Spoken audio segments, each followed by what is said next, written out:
بسم اللہ الرحمن الرحیم۔ السلام علیکم۔ پیش خدمت ہے ناول سائقہ۔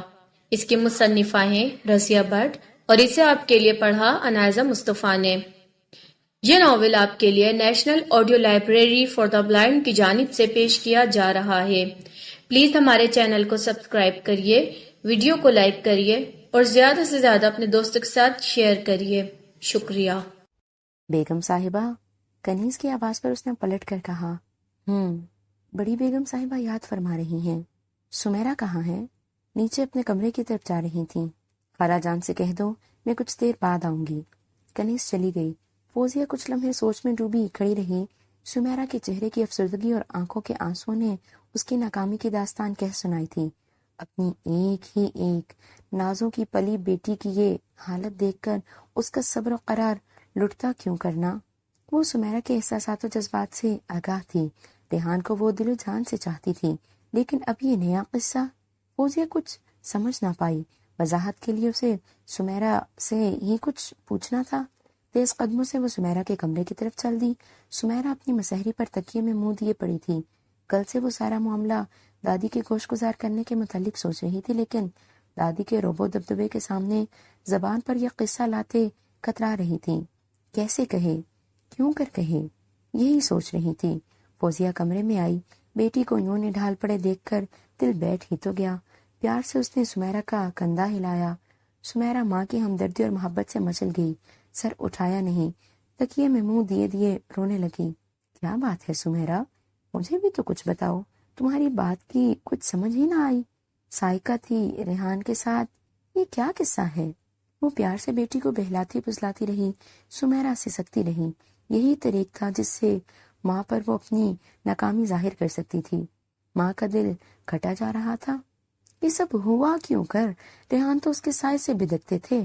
سب سے زیادہ نفرت انہیں ہی تو تھی اس سے۔ قصہ کیا ہے؟ بڑی دیر کے بعد سمیرہ آنسو پونچھتے ہوئے اٹھ بیٹھی۔ ماں بے قرار تھی۔ سمیرہ نے موقع غنیمت جانا۔ دادی سے تو کچھ کہنے کی جرت نہ ہو سکی تھی، ماں سے سب کچھ کہہ دیا۔ ریحان اور سائقہ کی جتنی ملاقاتیں علم میں تھیں بڑھا چڑھا کر بیان کی۔ فوزیہ بت بنی بیٹھی تھی۔ سمیرہ تکیے پر گر گئی، وہ سسکنے لگی۔ فوزیہ گنگسی اسے دیکھنے لگی۔ اس کا شعور لاشعور کی گہرائیوں میں ڈوب گیا۔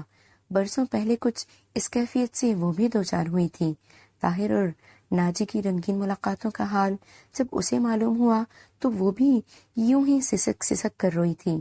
وہ سمیرہ کی طرف دیکھ رہی تھی اور اسے یوں محسوس ہو رہا تھا جیسے سمیرہ نہیں، وہ خود سسک رہی ہے، ناکامی کی آگ میں جل رہی ہے۔ کیا تاریخ اپنے آپ کو دہرائے گی؟ اس کے ذہن میں یہ سوال اٹھا۔ بے چین ہو کر وہ اپنی بیٹی پر جھک گئی، اسے پیار کیا، تسلیاں دیں۔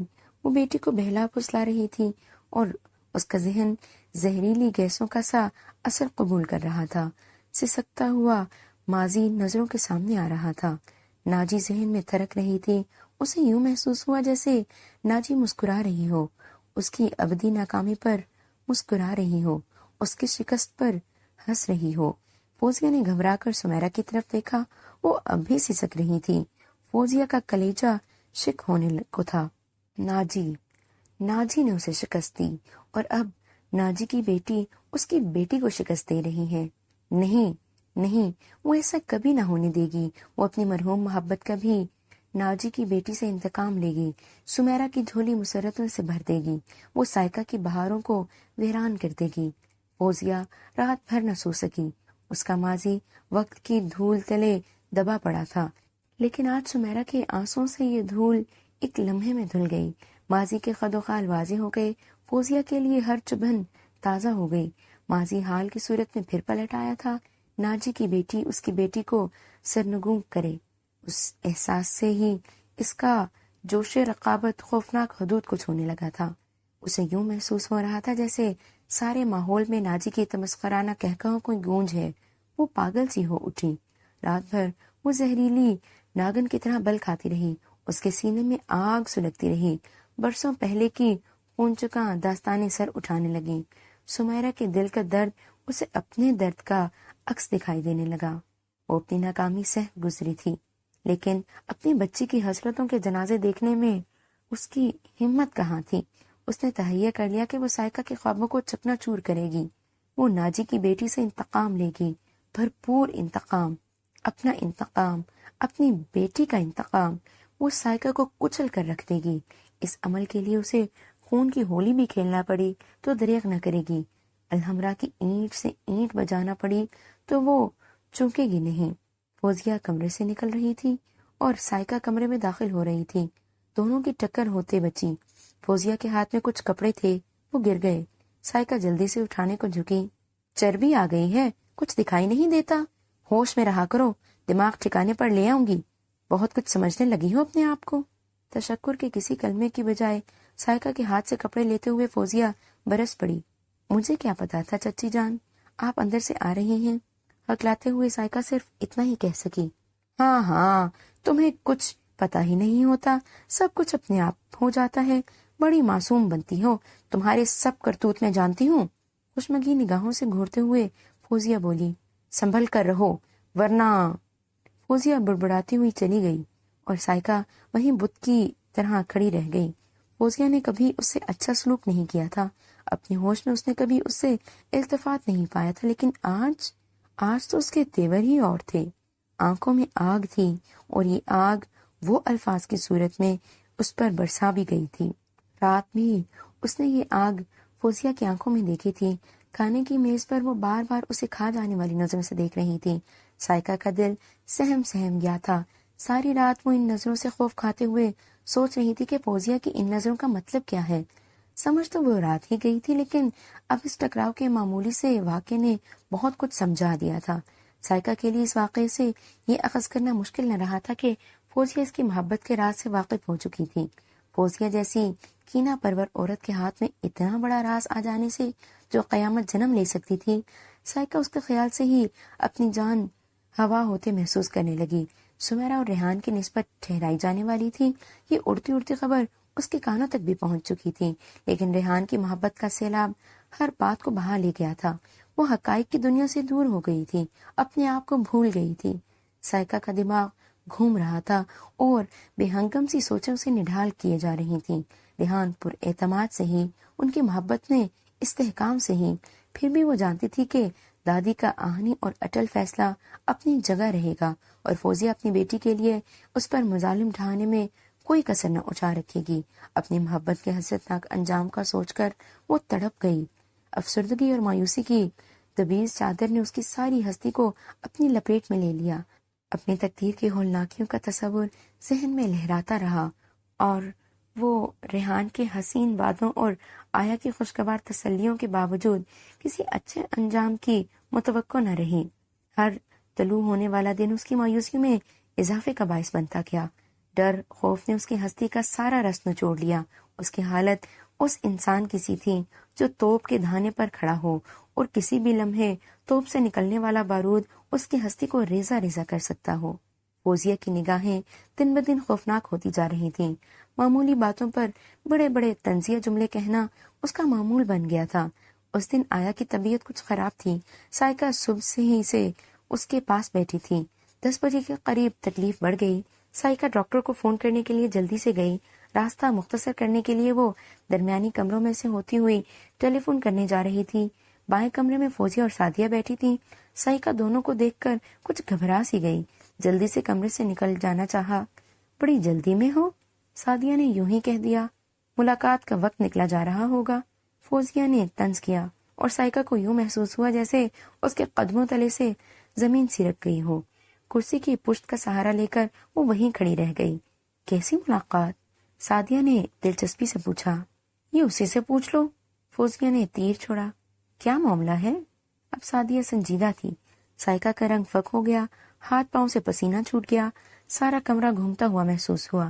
جانے کے لیے وہ کرسی سے ہٹی اور کمرے سے نکل گئی۔ نکلتے ہوئے اس نے فوزیہ کے زہر آلود جملے سن ضرور لیے۔ کم ظرف سے اچھائی کی توقع فضول ہوتی ہے۔ کس ماں کی بیٹی ہے؟ ماں نے عشق لڑایا تھا، بیٹی کیوں کر پیچھے رہتی؟ وہ کچھ اور نہ سن سکی، لیکن جو سن لیا تھا وہی اتنا تھا کہ اس کا وجود اسے سہارنے کا متحمل نہ ہو سکا۔ برآمدے میں رکھی ہوئی کرسی پر وہ گر سی گئی۔ سارا ماحول گھوم رہا تھا۔ توپ کے دھانے سے آگ برسنے کا وقت اب آ گیا تھا۔ سائیکا کے حواس جواب دیے جا رہے تھے۔ جانے کتنی دیر وہ وہیں پڑی رہی۔ خادمہ اسے ڈھونڈتے ہوئے ادھر آ پہنچی۔ آیا نے اسے بلا بھیجا تھا۔ بمشکل حواس مجتمع کر کے وہ اٹھی، ڈاکٹر کو فون کیا اور آیا کے کمرے کی طرف چل دی۔ اس دن وہ بڑی دیر تک آیا کے سینے پر سر رکھے روتی رہی۔ بیمار آیا اس کی اس حرکت کو اپنے ساتھ بے پناہ محبت سے تعبیر کر رہی تھی، لیکن اس کی تسلیوں اور تشفیوں سے صبر کے ٹوٹے بند جوڑے نہ جا سکے۔ اسی شام سعدیہ کی کنیز خاص اس کے کمرے میں آئی۔ سرکار آپ کو بلا رہی ہیں۔ کنیز کا یہ جملہ کسی بم کی طرح اس کے حواس پر گرا۔ بے حس و حرکت وہ کنیز کا منہ دیکھنے لگی۔ کنیز نے دوبارہ اور سہ بارہ اپنے جملے کی وضاحت کی، اور جب وہ سعدیہ کے کمرے میں لرزتے دل اور کانپتے وجود کو لیے داخل ہوئی، سعدیہ چند لمحے اسے ساکت نظروں سے دیکھتی رہی۔ سائقہ نے اسے دیکھا۔ اسے یوں محسوس ہوا کہ جیسے کوئی بے قرار شعلہ سعدیہ کے قالب میں مقید ہو۔ میں تمہارے اور ریحان کے تعلقات کے بارے میں بہت کچھ سن چکی ہوں۔ تم سے کچھ پوچھنے کی گنجائش ہے نہ ضرورت۔ صرف اتنا کہنے کے لیے بلایا ہے کہ تمہاری ماں اس خاندان کے وقار و عزت کو سرنگوں کر چکی ہے۔ اب تم اس کی روش پر چل نکلی ہو، لیکن ابھی وقت ہے، سنبھل جاؤ۔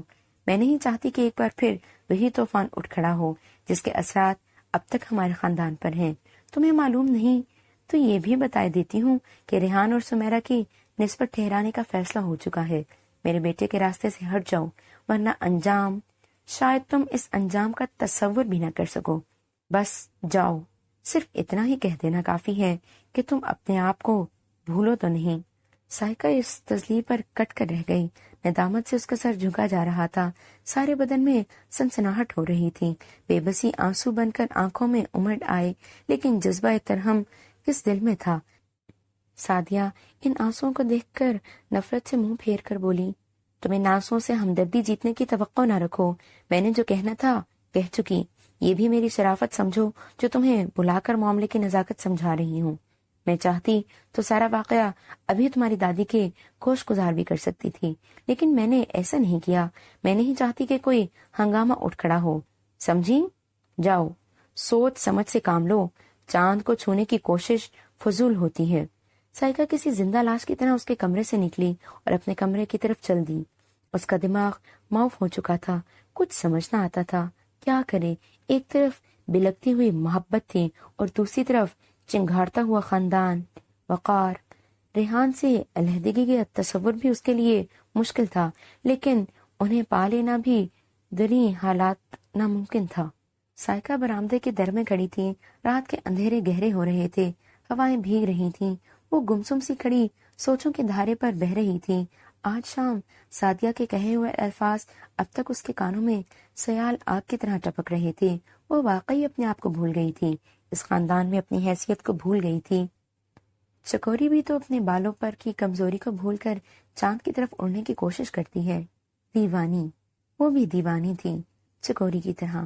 جذباتی کشمکش نے اسے نڈھال کر دیا تھا۔ مسلسل رونے سے اس کی آنکھیں سوج گئی تھیں۔ صبح سے شام تک کتنے لرزہ خیز واقعات کا تصادم ہو چکا تھا۔ تباہی اس کی طرف بڑھ رہی تھی۔ وہ بے بالوں پر پرند کی طرح صرف پھڑپھڑا رہی تھی۔ اس تباہی سے بچاؤ کی کوئی تدبیر اس کے ذہن میں نہ آ رہی تھی۔ سائقہ، ریحان کی آواز پر وہ چونکی۔ کتنا انتظار کروایا تم نے؟ بارادری میں آئی کیوں نہیں؟ سائقہ خاموش رہی۔ اندھیرے میں ریحان اس کے تاثرات نہ دیکھ سکے۔ آؤ، لیکن سائقہ اپنی جگہ سے ہلی تک نہیں۔ سو رہی ہو کیا؟ ریحان نے اس کا کندھا ہلایا۔ ریحان، وہ خوفزدہ سی آواز میں بولی۔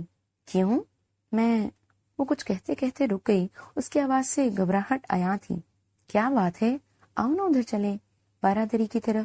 نہیں، میں نہیں جاؤں گی۔ کیوں؟ کوئی دیکھ لے گا ریحان، تمہارے حواس پر تو یہی بھوت سوار رہے گا۔ پگلی، چلو آؤ۔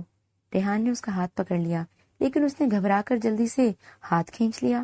تمہیں کیا ہو گیا ہے سائقہ؟ کچھ نہیں۔ تو چلتی کیوں نہیں؟ کوئی دیکھ لے گا۔ کوئی دیکھ لے گا تو کیا ہوگا؟ طوفان پھوٹ پڑے گا۔ پھوٹنے دو۔ ریحان نے جیب سے سگریٹ کیس نکالا، ہونٹوں میں سگریٹ دبایا اور پھر سگریٹ کیس واپس رکھتے ہوئے لائٹر سے سگریٹ سلگایا۔ لائٹر کے دم بھر کے خفیف سے شعلے میں انہوں نے سائقہ کا چہرہ دیکھا۔ انہیں کچھ شبہ سا ہوا۔ دوبارہ لائٹر جلایا۔ سائقہ نے منہ پھیر لیا۔ تمہیں کیا ہو گیا ہے سائقہ؟ لیکن وہ کچھ نہ بولی۔ ریحان آگے بڑھے، اس کا ہاتھ تھام کر برآمدے کی سیڑھیاں اترنے لگے۔ وہ مسحور سی ان کے ساتھ چل دی. اسے ہوش تک نہ رہا کہ ابھی ابھی وہ کن مایوس سوچوں میں ڈوبی تھی. ریحان بازو کے سہارے اسے باغ میں لے کر چل رہے تھے. سائیکا خاموش تھی. ریحان کا دم اس خاموشی سے الجھنے لگا. سائیکی، انہوں نے چلتے چلتے کہا. جی، تمہیں کیا ہو گیا ہے؟ اپنے آپ کو بھول گئی ہوں. پیار میں اپنے آپ کو بھول جانا تو بہت بڑی سعادت ہے، ریحان اپنی لے میں کہہ گئے. سائیکا چپ رہی. دونوں 12 دری تک جا پہنچے. سائیکا سیڑھیوں پر ہی بیٹھ گئی. اپنے آپ کو بھول گئی ہو؟ ریحان بشاش لہجے میں بولے. اس اعتراف کے باوجود پریشان رہتی ہو. بتاؤ گی نہیں کس بات سے پریشان ہو؟ وہ ایک پاؤں سیڑھی پر رکھ کر گھٹنے پر بازو رکھ کر سائیکا کی طرف جھک گئے. سائیکا، جی، چپ کیوں ہو؟ تمہاری خاموشی میری تشویش بن رہی ہے. کئی دنوں سے تمہیں پریشان دیکھ رہا ہوں. ہر وقت سہمی رہتی ہوں. تمہارے کچھ نہیں کہنے کے باوجود تمہاری سراسیمگی چھپی نہیں رہتی. سائیکا سر جھکائے اپنی مخلوطی انگلیاں عالم اضطراب میں مسلتی رہی. ریحان دیکھ رہے تھے. چند دنوں سے سائیکا سہمی سہمی ڈری ڈری رہتی ہے. اس میں پہلی سی شوخی ہے نہ تراری. وہ انداز سپردگی بھی نہیں، نازو ادا بھی نہیں. کبھی کبھی تو انہیں وہم سا ہونے لگتا ہے کہ وہ ان سے خوش نہیں ہے. سائیکا سر جھکائے بیٹھی رہی. ریحان کے دل میں پھر وہی وہم جو کبھی کبھی انہیں پریشان کیا کرتا تھا سر اٹھانے لگا. سائیکا، کبھی کبھی عجیب سا وہم آنے لگتا ہے. جی، سوچتا ہوں تم شاید مجھ سے خوش نہیں ہو. ریحان، سائیکا، یہ حقیقت ہوئی تو میں نہیں جانتا میں کیا کروں گا. ریحان، بخدا کسی غلط فہمی میں نہ پڑیے. ریحان اس کے قریب بیٹھ گئے. سائیکا نے ان کے ہاتھ پر اپنا کانپتا ہوا ہاتھ رکھ دیا. ریحان نے اس کا ٹھنڈا کپ کپاتا ہوا ہاتھ دبایا. آہستگی سے بولے. مجھے معاف کر دو سائیکا. یوں ہی تمہیں چپ چاپ دیکھ کر یہ بے ہنگم سا وہم دل میں آ جاتا تھا. مجھے ڈر لگتا ہے ریحان. کس سے؟ سائیکا پھر چپ تھی. گھر والوں سے؟ نہیں. ریحان حیران ہو کر بولے. پھر کس سے ڈرتی ہو؟ اپنی تقدیر سے. اس کے رکت انگیز لہجے سے ریحان سر تپا کانپ گئے. اسے بہلانے کو ہنس کر اس کا ہاتھ دبا کر بولے. پگلی، سچ کہتی ہوں ریحان، میں اصلی بد نصیب ہوں. اپنی تقدیر سے ڈر لگتا ہے. تقدیر نے کبھی مجھ سے اچھا. تمہاری تقدیر میں ہوں سائیکی. مجھ پر اعتماد کرو. یہ فضول سے وسوسے دل سے نکال دو. میرے الفاظ پر یقین نہیں تمہیں؟ کتنی بار سمجھا چکا ہوں. سائیکا کو یوں محسوس ہوا جیسے کسی نے گرتی دیوار کو سنبھالا دے دیا ہو. بڑی عقیدت سے اس نے ریحان کے ہاتھ پر اپنا سر ٹکا دیا اور اس کی آنکھوں سے آنسو ٹوٹی ہوئی مالا کے موتیوں کی طرح گرنے لگے. آنسوں کی نمی محسوس کر کے ریحان تڑپ اٹھے. اپنا ہاتھ جلدی سے کھینچ کر اس نے سائیکا کا چہرہ اونچا کیا اور گمبھیر آواز میں بولے. یہ آنسو تمہیں زیب نہیں دیتے. سائیکا، تمہاری رگوں میں تو ان بہادر والدین کا خون ہے جو اپنے پیار کے خاطر والدین، خاندان اور زمانے تک سے ٹکرا گئے تھے. میں کیا کروں ریحان؟ چاروں سمت محاذ ہی محاذ ہیں. میں کس کس کا مقابلہ کروں؟ سائیکا بے بسی کے عالم میں روتے ہوئے کہہ گئی. ریحان نے ان الفاظ کو سن کر مبہوت سے رہ گئے اور پھر اس سے ان چاروں سمت محاذوں کی تفاصیل پوچھنے لگے. سائیکا ڈری، سہمی، کترائی، لیکن ریحان کے پر اسرار استفسار پر اس نے سب کچھ کہہ دیا. سمیرہ کے متعلق، فوزیہ کے بارے میں اور آج شام سعدیہ چچی کی کہی ہوئی باتوں کے متعلق سب کچھ بتا دیا. ریحان کی حالت قابل دید تھی. گھر والوں کا سلوک سائیکا سے اچھا نہیں تھا. وہ یہ جانتے تھے، لیکن بہیمیت ان حدود کو چھو جائے گی انہیں گمان نہ تھا. غصے سے ان کا رنگ سرخ ہو گیا. سینے میں رنج و غم سے ابال اٹھنے لگے. سائیکا رو رہی تھی، لیکن وہ اس طرح مشتعل تھے کہ سائیکا کے بہتے آنسو پونچھنے کا بھی خیال نہ رہا. تسکین کا کوئی کلمہ بھی نہ کہہ سکے. زندگی نے مجھے کبھی کچھ نہیں دیا ریحان. اب کچھ دیا ہے تو یہ لوگ چھین لیں گے. میں کیا کروں ریحان؟ میں کیا کروں؟ اس نے دونوں ہاتھوں سے چہرہ ڈھانپ لیا. گھٹنوں پر ہاتھ رکھ کر وہ بے اختیار رونے لگی. چپ ہو جاؤ. سائیکا روئے گئی. تم نے اتنے دکھ اکیلے ہی جھیل لیے، مجھے پہلے سب کیوں نہ بتایا؟ چند لمحے خاموشی رہی. سائیکا کی دبی دبی سسکیاں اسی خاموشی میں ابھرتی رہیں. ریحان بڑی ہی سنجیدگی سے کچھ سوچ رہے تھے. سائیکا، آنسو پونچھ ڈالو. ہمیں حالات کے مقابلے کے لیے تیار ہونا ہے. یوں رو رو کر زندگی اجیرن نہ بناؤ. ریحان نے تسلی دی، بہلایا، حسین وعدوں کی یاد دہانی کرائی.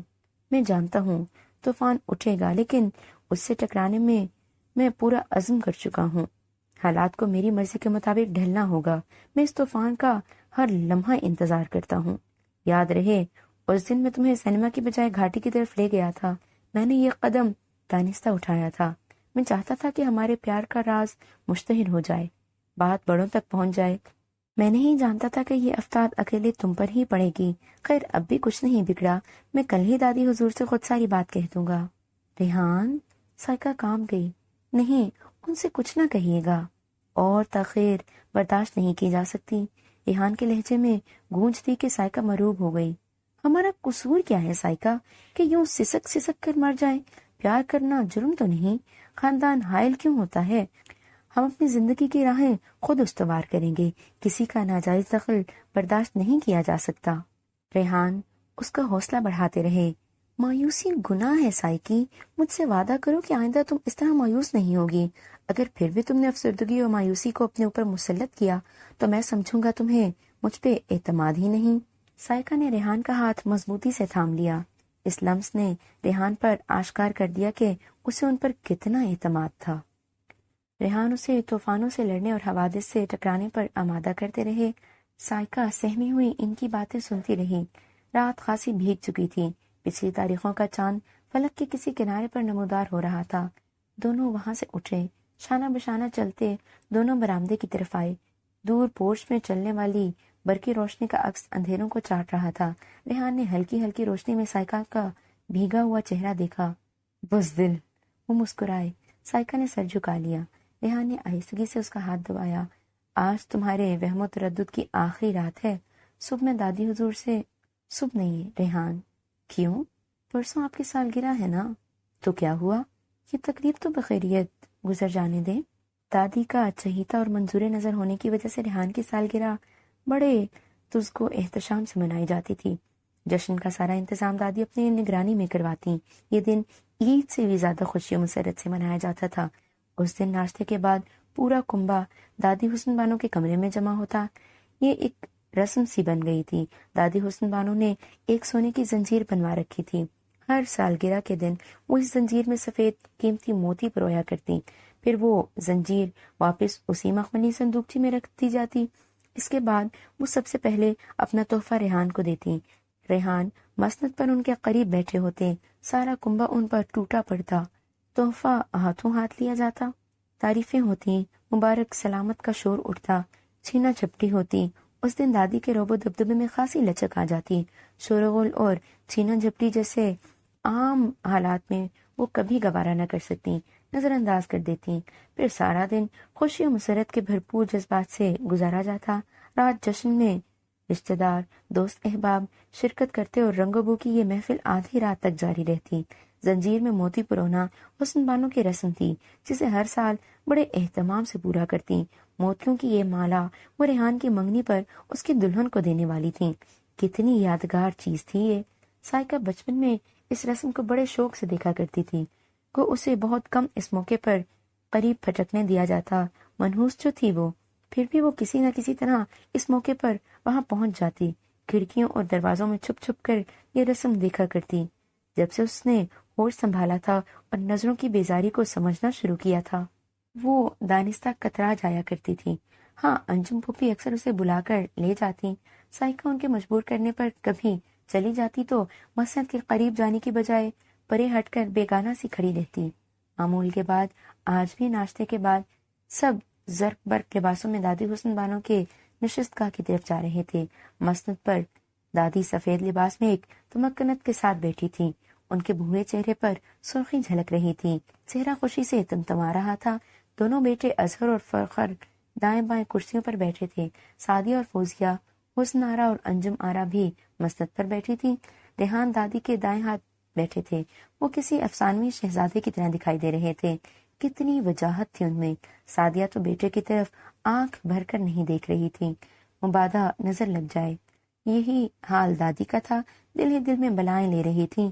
آج ریحان نے سائقہ سے وعدہ لیا تھا کہ وہ اس رسم کے موقع پر ضرور دادی کے کمرے میں آئے گی۔ اس نے بمنت ریحان سے معذرت چاہی تھی، لیکن وہ کسی صورت ماننے کو تیار نہ تھے۔ سائقہ کو وعدہ کرنا پڑا تھا اور اسی وعدے کو نبھانے کے لیے وہ دھڑکتے دل اور سن ہوتے پاؤں ہاتھ دادی کی نشست گاہ کی طرف جا رہی تھی۔ دروازے میں داخل ہونے سے پہلے ہی جانے کہاں سے فوزیہ آن دھمکی، کدھر منہ اٹھائے چلی جا رہی ہو؟ معلوم نہیں ہے سالگرہ کی رسم ہونے والی ہے؟ یہ منحوس وجود کہیں دور دفان کرو، کسی زام میں نہ رہنا۔ اور سائیکا کا دل چاہا کہ زمین شک ہو جائے اور وہ اس میں سما جائے۔ اتنی تزلیل! اف! وہ ریحان سے کیا ہوا وعدہ بھول کر اپنے کمرے کی طرف بھاگی۔ ریحان اس کا انتظار کر رہے تھے، بار بار سر اٹھا کر دیکھ رہے تھے۔ مسند کے گرد کافی مجمع سا جمع ہو گیا تھا، چھوٹے بڑے خوش تھے، چہک چہک کر باتیں کر رہے تھے۔ سمیرا نہیں آئی؟ اس نارا نے فوزیہ سے پوچھا۔ فوزیہ نے گرد و پیش دیکھا، سمیرا نہیں آئی تھی۔ اس نے جلدی سے دروازے میں کھڑی کنیز کو بلا کر بھیجا، لیکن کنیز واپس آ گئی۔ سمیرا نے طبیعت کی خرابی کا بہانہ کیا تھا۔ فوزیہ کے کلیجے میں نشتر سا چپ گیا۔ سمیرا کے نہ آنے کی وجہ اسے معلوم ہی تھی۔ ریحان کا انتظار شدت اختیار کر گیا۔ تقریباً سبھی لوگ آ پہنچے تھے۔ وہ بے قرار سے نظر آنے لگے۔ دادی حسن بانو نے مخملی صندوقچی اپنے سامنے رکھی۔ ٹھہریے دادی حضور، ریحان اٹھتے ہوئے بولے۔ کیوں؟ میں ابھی آیا۔ کہاں جا رہے ہو؟ بس ابھی آیا، کہتے ہوئے وہ بمشکل جگہ بنا کر نکل گئے۔ سائیکا کی عہد شکنی پر غصہ بھی آ رہا تھا۔ وہ سیدھے اس کے کمرے میں پہنچے۔ وہ کھڑکی میں کھڑی باہر خلاؤں میں گھور رہی تھی۔ رونے سے اس کی آنکھیں سرخ ہو رہی تھیں، پلکیں اب تک بھیگی ہوئی تھیں، رخساروں کی سرخی بھی نمآلود تھی۔ ریحان نے اسے دیکھا۔ سائیکا آہٹ پر پلٹ کر کھڑی ہو گئی۔ ان کا غصہ ہوا ہو گیا، اس کے سامنے آ گئے، چپ چاپ اسے دیکھتے رہے۔ سائیکا نے سر جھکا لیا، ہونٹ کاٹتے ہوئے وہ امڑنے والے آنسوں کو آنکھوں ہی میں پی جانے کی کوشش کرنے لگی۔ آج بھی رو رہی ہو؟ اور سائیکا کا پیمانہ صبر چھلک گیا۔ اس نے دونوں ہاتھوں سے اپنا چہرہ چھپا لیا اور روتے ہوئے بولی، میری تقدیر میں آنسوں کے سوا کچھ نہیں، مجھے کچھ نہیں مل سکتا، یہ آنسو ہی ملیں گے۔